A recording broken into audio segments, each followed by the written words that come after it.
Glitchtrap is one of the newer versions of William Afton, the main antagonist of the Five Nights at Freddy series. This version of the character lives on as a virus that infects the minds of the FNAF VR beta testers. And surprisingly, Funko's attempt at the character is actually really good. Now let's talk about it. I'll start off with the cons because for once I can count those on one hand. The main issue is the color. They added dirt detail, so clearly he's not meant to look new. He's supposed to look like he is in-game, but for some reason, he's an insanely bright shade of yellow, as opposed to the dirty, paler yellow seen in-game. And finally, the only other flaw with this figure is the joints. Don't get me wrong, the articulation is fine, but what I'm getting at is the fact that they're animatronic joints. Clearly they're willing to paint them because for some reason they painted his gray, but why not yellow? He is a man in a suit, not a robot. You went to the bother of making this really good sculpt, but why didn't you give him proper joints? Is it just for the gimmicky, like, made for kids swap the parts thing? Like, this would have been so much cooler if his joints were normal. But at the very least, you could have just made them yellow.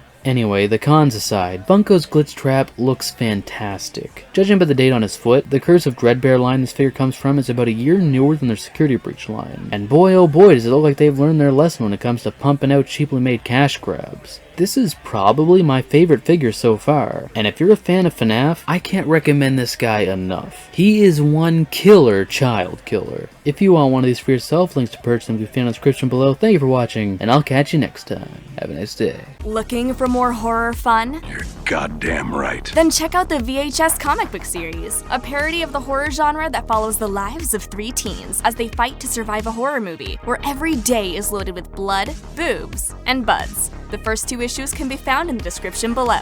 I was obsessed with the VHS.